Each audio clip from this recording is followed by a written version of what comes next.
Anyway, I'm dying. I don't care anymore. I don't care. I will tell you the truth.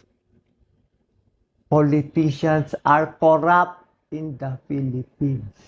Lahat ay dadaan sa tamang proseso at Uy! walang makakatakas sa pananagutan. Palakpakan!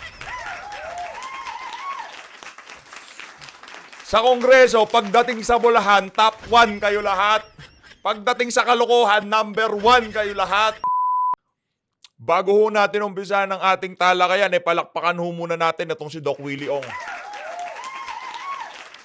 Alam nyo mga kababayan, sa papalapit na 2025 midterm election, isa ho ang pangalan ni Doc Willie Ong sa ating mga kinukonsidera kung sakaling magdeklara ng kanilang kandidatura ng pagkasenador sa 2025 midterm election. Sa mga datihan na ho dito sa PH Update, kasi marami ho tayong mga bagong subscriber ngayong mga panahon na to. Sa mga datihan na dito, lagi ho natin sinasabi, kailangan ho natin sa Senado na talagang maalam pagdating sa larangan ng kalusugan. At wala ho tayong nakita sa mga social media influencer na doktor at sa mga nagpakita ng interes sa politika ng pagmamahal sa sambayan ng Pilipino ng kagaya ng mama na to. Kaya yung sinabi ho na yan, itong si Doc Willie Ong, totoo ho yan. Totoo ho, yun ho ang masaklap na katotohanan na karamihan sa mga politiko sa Pilipinas, mga kurakot. Masakit man hong tanggapin, pero yun hong katotohanan. Pero bago natin umpisa ng ating talakayan, Doc Willie Ong, wag ho muna. Kaisa nyo ho ang PH Update sa inyong laban na yan. No? Suportado ho namin kayo dito. At marami hong nagmamahal sa inyo dito. At hindi ho ako isa. At hindi ho tayo isa sa mga bumanat dito kay Doc Willie Ong noong 2022 presidential and vice presidential election. Hindi ho, wala ho tayong masamang tinapay dito kay Doc Willie Ong. Sa katunayan ho niyan, talagang hindi pa nagdideklara. Isa ho sa mga kinukonsidera natin yan. Kailangan ho natin na maalam sa health dyan sa Senado. Hindi yung mga nagdudunong-dunungan lang. Mag-iimbita ng resource person tapos hindi naman papaniwalaan. Anong tokwa? Isang like at subscribe lang ho. Masaya na ho tayo dito sa PH Update. Pagaling ka, Doc Willie Ong. Kailangan ho kayo ng sambayan ng Pilipino. Palakpakan ho natin ng sambayan pa. Pagaling ho kayo, pagaling ho kayo. At sa mga gusto sumali sa ating community, isang like at isang subscribe. Grabe, napaka-solid ho ng ating community dito sa PH Update. Maraming salamat ho sa tiwalang ibinibigay nyo ho sa PH Update na ang ating mga ilinalabas dito as much as possible. Yun ho ang tunay at kasulukuyan na nangyayari ngayon sa ating bansa. Ayun na nga mga kababayan, pasadaan muna natin na mabilisan itong mga maiinit na kaganapan sa social media. Unahin na ho natin itong kay Tambaluslos. Hindi maaaring magturo ng daliri ang mga may sariling kasalanan. Sa harap ng Kongreso, lahat ay dadaan sa tamang proseso. Di nga. At walang makakatakas sa pananagutan. Ang pera ng bayan ay hindi para sa pansariling pakinabang ng iilan. Okay, malinaw ang sinabi ni Tamba. Ang pera ng taong bayan ay hindi para sa pakinabang ng iilan. Naknantokwa. Sir, gising-gising ho, baka natutulog ho kayo. Gusto nyo ho bang i-zoom natin to? Pakinabang ho ba ito ng sambayan ng Pilipino? Pera nyo ho ba pinamimigay nyo dito? Cash voucher na nga lang, linalagyan nyo pa ng pangalan nyo. Langya kayo. Okay. Para sa bayan, hindi para sa pansariling kapakanan. Palakpakan! Anak ng tokwa. Para sa bayan at hindi para sa pansariling kapakanan. Isa pa. Pag nga naman tinamaan ka ng magaling, papaandaran mo. Ito pa. Uulitin natin. Ang pera ng bayan, okay? Ay hindi para sa pansariling kapakanan ng iilan. Bakit nakahambalos ang pagmumukha mo dito, Martin Tambaluslos? Bakit? Paliwanag mo sa akin. Hindi ho ba pansariling kapakanan yung paglalagay nyo ng mukha nyo na yan dyan sa Tingog Party List satellite office? Buti pa tong kay VP Sara, talagang kapakanan ng sambayanan dito kasi walang pag-iipal na linagay. Ha? Dito ho natin makikita. Lugaw na nga lang pinamimigay nyo, ipapastil nyo pa talaga pagmumukha ni Jude Asigre. Baka hindi pa na-serve yan, ubus na yan. Manto ko ah. Kala mo naman makapagsalitang, ang pera ng bayan ay hindi para sa pansariling pakinabang ng ilan. Loko-loko. Lokohin mo yung yung mga kasama mong congressman. Oo, maluloko mo yun. Kasi may pakinabang sila sa'yo. Pero pagdating sa sambayan ng Pilipino, hindi nyo kami maluloko, sir. Okay. Bigay ho natin sa kanya tong isang to. Yan ba yun? Eto ba yun? Yan ba yun? Ha? Ayan, voucher na nga lang, iahambalang mo pa pangalan mo lang yaka. Sa'yo ba galing yan? Oo, sa'yo, ikaw nagbigay. Yung pera sa'yo galing. Di nga sa'yo galing. Kapal ng mukha mo ha. Hindi, ganun lang ho talaga. Pagka, eto kasing ginagawa natin, talagang napamahal na ho tayo dito. Kaya napaka-passionate ho natin pagka naglalabas ho tayo ng emosyon natin sa mga ganitong klaseng issue. Kasi sakit ho sa damdamin na ginaganito ho tayo nitong mga walang hiyang politiko na to kagaya ni Martin Romualdez. Mantakin niyo yun, maglalabas ho siya ng ganyang klaseng statement. So ano ho bang ginagawa niya? Tingnan niyo naman. Ang pera ng bayan ay hindi para sa pansariling kapakanan ng ilan. Loko-loko! Ba't nandyan pangalan mo kung hindi mo ba kapakanan ng isinusulong ng pagbibigay mo ng cash voucher na yan? Unless na lang, galing talaga yan sa bulsa mo, pero malabo hong mangyari yun. Malabo hong mangyari na galing sa bulsa nyo yan. Eto, nagtatanong tayo ha, kung galing sa bulsa mo, palakpakan ka namin. Okay? Papalakpakan ka namin. Dahil alam naman natin na hanggang dyan lang ang kayang gawin ng speaker na yan. Ano bang kayang gawin yan? Mamigay ng ayuda. So kung maglabas yan ng cash voucher na ganyan, wala tayong magagawa. Hanggang dyan lang makakaya ng bata, ng matanda, ng tambaluslos. Wala tayong magagawa. Ano magagawa natin? Ganun ho talaga. Nakakalungkot ho. Lungkot ho tayo sa mga nangyayari sa ating bansa. Lalo na dito sa mga pinaggagawa ng mga tambaluslos dyan sa House of Representatives. Sana ho na sa mga susunod na panahon, medyo umayos na ho kasi sobra na sobra na ho mga pinaggagawa nito mga tambaluslos na to. Lipat ho tayo mga kababayan. Talon ho tayo dito. Naku po, yan na nga ba sinasabi natin?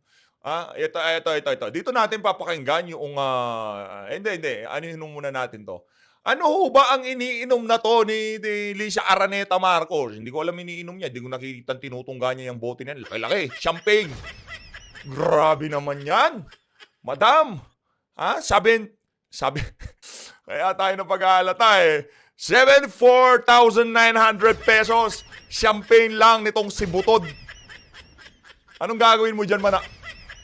Ang dami nagugutom sa Pilipinas. Ang champagne ho nitong si Palaka 74,900 pesos. Pero nakapansin, 74,000. Hindi. Seryoso. Yan nung iniinom ho ni Butod na yan, tingnan nyo naman yan. Baka 74,900 pesos yan. Ano bang pangalan nitong na to? Luis Rio Derer Crystal Brut. Millesiem 1.5 liters Magnum Champagne. Yan ho mga kabahala na kayo dun. Malay ko ba dyan basahin yung wine na yan? Ngayong pangalang natin nakita yan Ayan ho mga kababayan. Madam Chair, baka naman. Pagkatapos ho natin nakita yung mga larawan nitong si Lisa Palaka, pakinggan ho natin ang mensahe ng isa sa mga pinagdarasal natin ngayong mga panahon na to. Totoo, Doc Willie, isa ho kayo sa mga pinapanalangin namin dahil kailangan ho kayo. Hindi nyo pa ho panahon, pagsubok lang yan. Baka yung nangyayari sa inyong yan, dapat lang para mapamukha dito sa mga politiko na to na kailangan na nilang magbago. At para dun sa mga kababayan natin, tayo dito sa PH Update, hindi na ho tayo tinatablan ng bashing. Para dun sa mga kababayan ho natin, huwag niyo naman hong i-bash. Lalo na yung si Madam Pamela. Ako po, huwag yung babash yan. Huwag niyo i-bash yung mga kasama natin. No? Hindi mo maganda yan. I-bash nyo na si PH Update. Yung ibang mga huwag nyo na i-bash. Sa atin naman kasi di tatalab sa atin yan. Habang ang ating First Lady, pa-champagne na lang, eto ho, pakinggan ho natin ang mensahe nitong si Doc Willie Ong. Hindi to patama kay Lisa Araneta Marcos. Gusto ko lang ipakita ang kabuuan ng politika, ang kabuuan ng pamahalaan ngayong panahon nitong si Marcos Jr. Okay? Malinaw ho yun. Wala hong pinapatungkulan dito. Generalize nitong si Doc Willie Ong lahat ng politiko sa Pilipinas. Hindi lang ho yung mga nakaluklok na crocodile. Okay? Pakinggan ho natin. Nalungkot lang ho tayo. Anyway, I'm dying. I don't care anymore. I don't care. I will tell you the truth. Politicians are corrupt in the Philippines. Masakit man hong tanggapin ang katotohanan, pero yun ho talaga ang kasalukuyang estado ng ating bansa. Kurakot, yung baha, yung basura, yung nakikita nyo hong napakaraming problema na nararanasan natin ngayong mga panahon na to. Kung iniisip nyo sa pag-uusap-usap nila na yan sa Janjan sa House of Representative, ang iniisip nyo, para to, ang pag-uusap na yan ay para mapabuti ang kalagayan ng sambayan ng Pilipino. Hindi ho, kalokohan ho yun. Kung ganun ho iniisip ng mga politiko na yan, baka hindi na ho tayo umabot dito sa punto na to. Mayaman na ho Pilipinas. Matagal na hong nag-uusap yung mga walang yan pero wala hong nangyayari. Huwag na ho tayong umasa.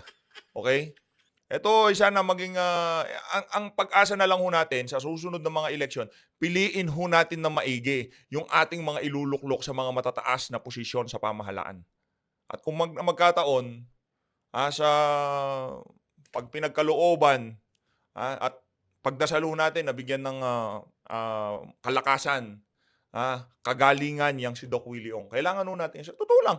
Isa ho talaga sa ikakampanya natin. Ito walang biro to kahit na dahil nagkaganyan si Doc Willie Ong. Sa mga datihan dito sa PH Update, lagi ho natin sinasabi, si Doc Willie Ong sa Senado sa 2025. Lagi ho natin sinasabi yan. Kailangan ho natin kasing maalam pagdating. Hindi lang ho kasi law enforcement ang problema pati kalusugan ng mga Pilipino. Hindi lang peace and order ang problema natin. Kaya kailangan natin magluklok ng dating chief PNP o dating NBI o kung ano pa man, abogado. Hindi ho.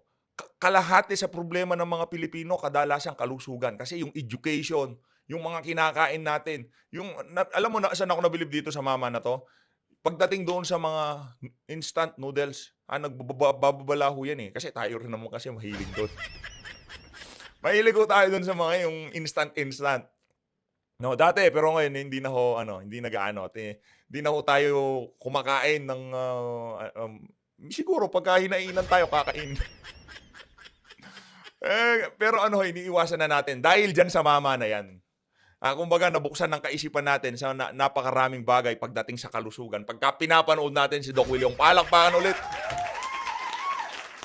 Sana makaabot to kay Doc Willie, no? Maraming salamat, Doc Willie, dahil yung pagiging makabayan, yung pakiramdam ng marami sa ating mga kababayan ngayon ay muling sumiklab dahil sa mga ilinalabas mong video na yan. At nabuksan ang mata ng marami sa mga Pilipino na ang gobyerno na to, kahit sinong umupo dyan, pagka hindi natin binago ang sistema, mananatiling kurakot at kurakot. Lagi kong sinasabi to mga kababayan, kayo muna bago sila, kakapal nyo naman. Ganyan ho ang mindset ng politiko na yan. Kaya habang yung bulok na sistema nandyan, wala ho talagang mangyayari dyan. Kahit meron pang maupong Duterte na 5 magkakasunod, pagka hindi pinalitan ng sistema, isang bangag lang ang maupo, wasak na ho lahat yun. For sure. Mantakin nyo naman, mayat maya meron ho silang concert. Wala ho silang pakialam sa pera ng sambayan ng Pilipino. Basta gagawin nila, magpaparty. Siyempre naman, alangan namang hindi natin pakinggan ang mensahe nitong ating napakahusay na speaker, Martin Tambaloslos Romualdez. Ilagay natin dito tong Tamba. Yung cash voucher ni Tamba at yung champagne ni Lisa. Ayos, magka-rhyme. Palakpakan. Cash voucher ni Tamba at champagne ni Lisa. Ayos. Eto, tambaluslos. Pasok ka na. Today, we begin the plenary deliberations Wow. on House Bill Oh. 10800, the fiscal year 2025 General Appropriations Bill. This is more than just a budget. Pagdating sa pronunciation, number 1 ka, sir. Number 1. Pagdating sa ayuda, number 10,000 ka, sir. Napakahusay mo. Or a financial document. It is the foundation upon which our nation's governance rests. It embodies our commitment to fiscal responsibility and the prudent use of our people's resources. As legislators, we are not only guardians of the nation's purse, but also stewards of the people's trust. Every po yan. peso we allocate in this budget carries with it the sweat and sacrifice of millions of Filipinos. Di totoo And it is our yan. duty to ensure that these resources are spent wisely, effectively, and with absolute accountability. Palakpakan ho natin yung pagsisingit ng pondo sa iba't ibang ahensya ng pamahalaan. Accountability, palakpakan ho natin. Ha?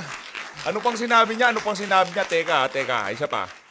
Wisely, effectively, and with absolute accountability. O yung budget daw, Our dapat... budget policy, carefully crafted, wisely, effectively, and with absolute accountability. O yung effectively ho doon, yung pamimigay ng ayuda, palakpakan ho natin sa vouchers, ng baluslos. Anong toko, ang galing talaga. Wala ho tayong masabi dito sa speaker na to. Itong pinakamahusay na speaker na nakita ko dyan sa House of Representatives. Wala na hong tatalo dyan sa mama na yan. Our budget policy, carefully crafted and thoroughly scrutinized, is designed to achieve fiscal discipline. Thoroughly scrutinized. Loko-loko. Thoroughly scrutinized. Magtatanong nga yung makabayan black sa budget ni Marcos Jr. Di nyo pinatanong. Thoroughly scrutinized. Pulahin mo na naman kami. While addressing the urgent needs of our people.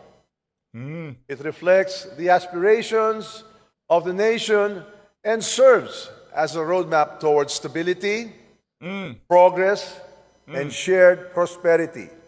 Wow. Ang bawat sentimo ng bayan ay sagrado at narito tayong upang tiyakin na ito ay nagagamit para sa tunay na kapakanan ng sambayanan.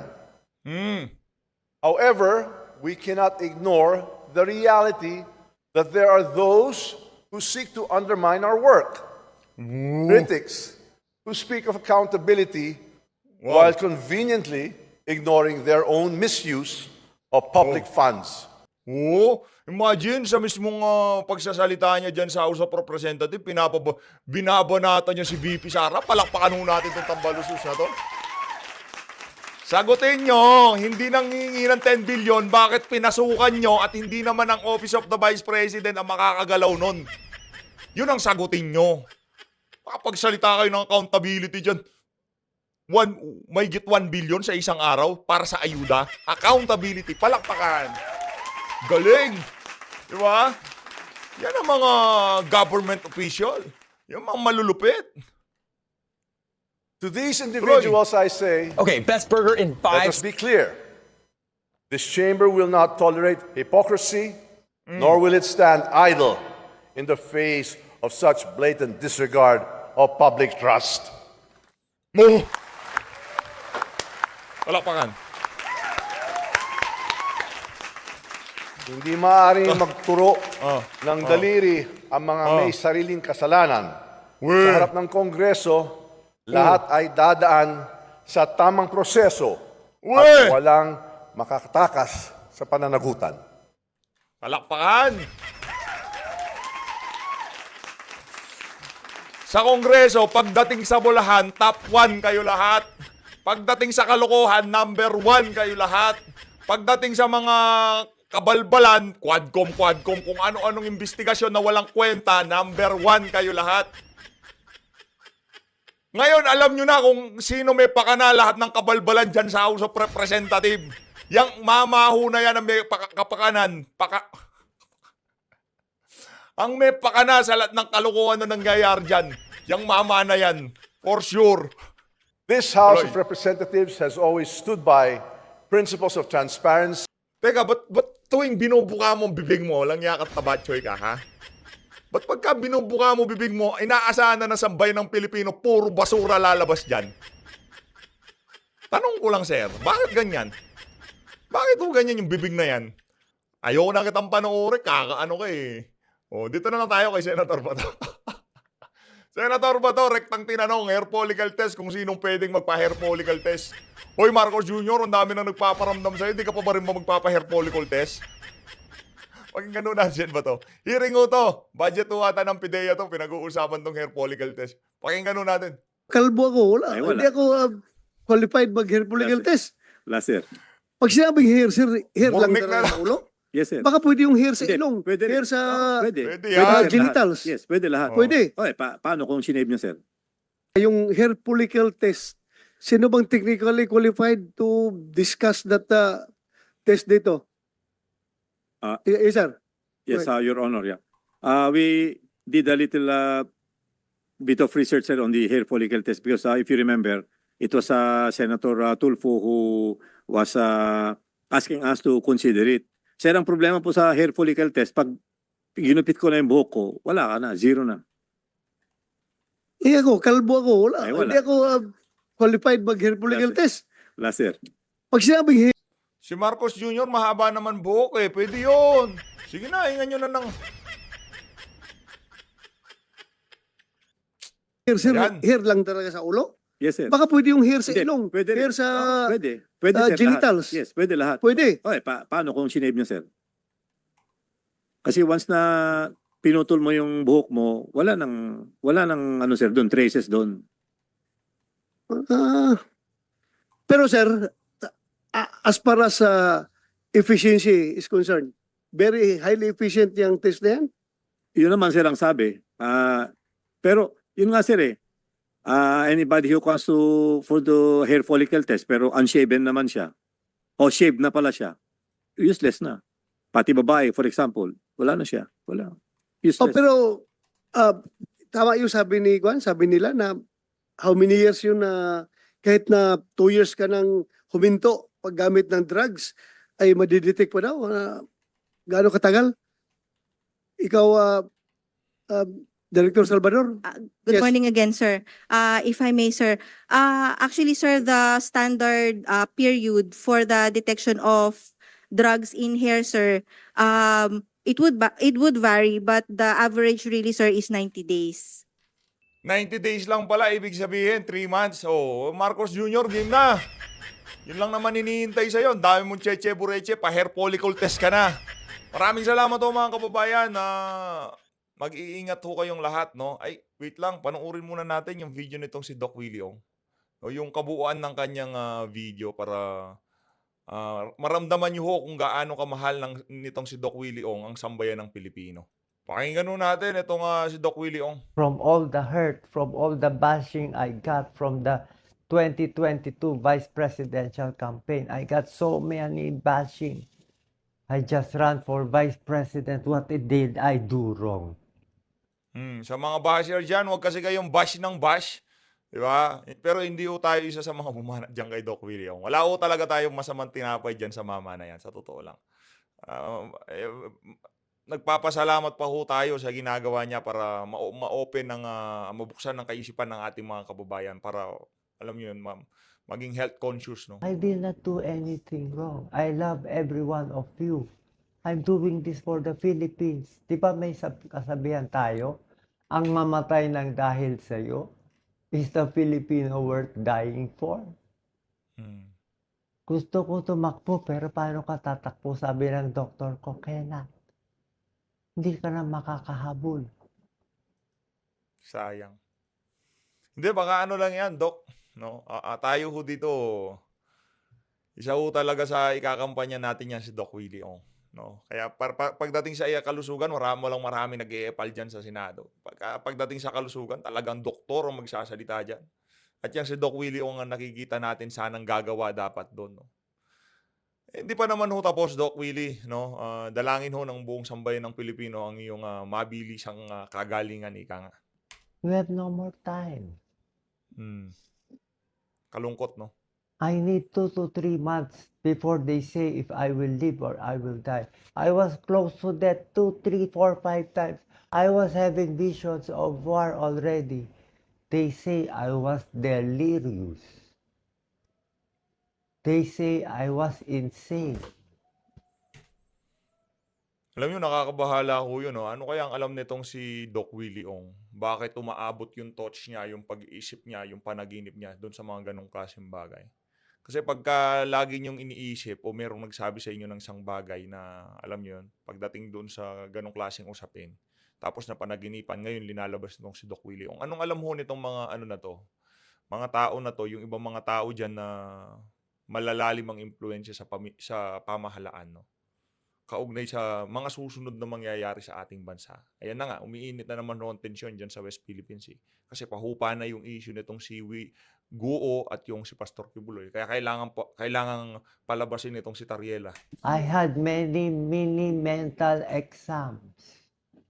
So ito po, this is what you do if you have cancer patient.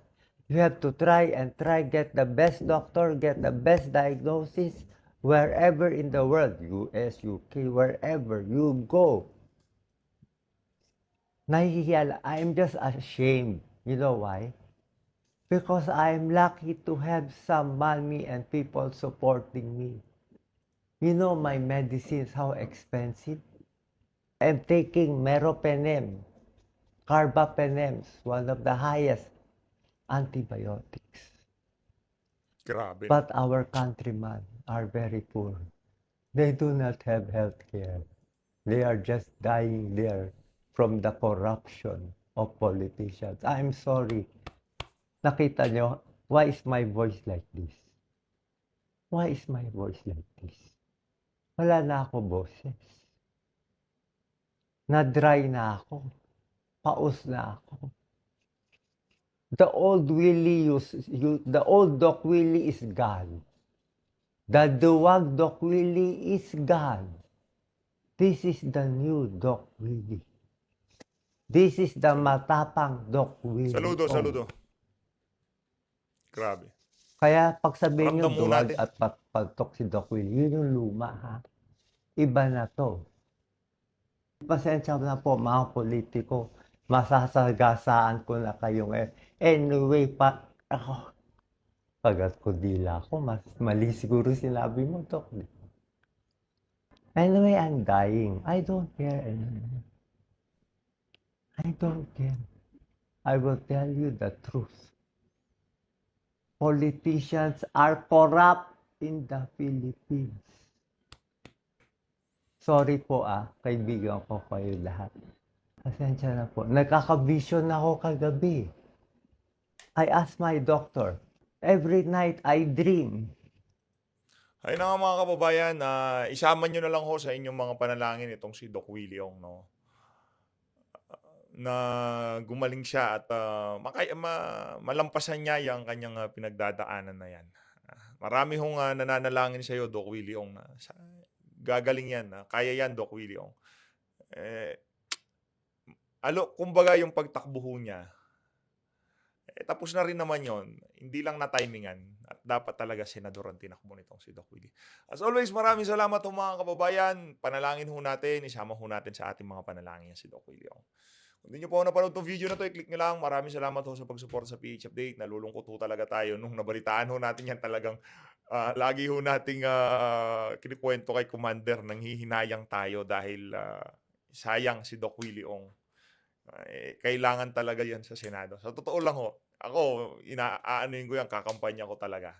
Hindi dahil dumating siya sa ganyang punto pero dati pa ho talaga, sinasabi ko kay Commander, si Doc Willie, para naman magkaroon ng isang senador, mga bago, di ba lagi natin sinasabi, bagong muka. Yan, bagong muka, gusto natin bagong muka. Pagdating sa kalusugan, Doc Willie Ong, paano natin malalaman na mahal niya at gusto niyang tulungan ang sambayan ng Pilipino? Punta ho kayo sa YouTube channel niya. Punta ho kayo sa FB page niya. Oo, merong monetize yan. Pero hindi ho niya kailangan ng pera, doktor yan. My goodness. Matagal na akong nagpa-practice yan. At saka, hindi niyo ba nakita yung apelido niyan? Ong yan. Oh, ay pera ho yan. Di ba? Kung yung monetary aspect ng ginagawa niya na yan, hindi ho siguro yun. Hindi ako naniniwala doon. Mahal ho lang talaga niya ang sambayan ng Pilipino. Kaya niya ginagawa yan. Kaya kung sakaling mapunta siya sa Senado, talaga makakapagbigay ho siya ng mga kapaki-pakinabang na batas para mapaigi ang kalagayan ng sambayan ng Pilipino pagdating doon sa aspeto ng kalusugan. Maraming salamat ho mga kababayan, no, doon sa mga talagang napakasigasig, no. Thank you ho. Maraming salamat ho. Ang daming nagalit kahapon, wala daw tayong upload. Marami naman ho kayo mapapanood dyan. Marami ho tayong mga kasama dyan na pwede niyong panoorin pagka wala tayo. Nakakataba lang ng puso na napakarami naghahanap sa atin pagka ilang oras lang tayo di nag-upload. PH update, gawin mo to. PH update, mag-react ka dito. Maraming salamat ho. Maraming salamat. Yung mga kaibigan ho natin, mga kakilala natin, mahuhusay din ho yung mga yan. Again, Banateros, Brothers, Buster, yung third floor, si Ma'am Joey, sino pa? Marami ho yan. Basta mararamdaman nyo naman ho yung the way na magsalita sila talagang di ho kargado para sa Duterte. Sa tingin nyo ba itong pinag-uusapan natin na to para sa Duterte pa rin? Hindi ho. Ito ho tayo. Yung totoo. Doon lang ho tayo sa totoo muna ha. Yung totoong nangyayari sa ating bansa. Walang bulahan. Mahirap po kasi. Kasi babalikan din ako nitong mga subscriber natin. Kung naman PH update, binubulong mo lang ko. Maraming salamat. Maraming salamat.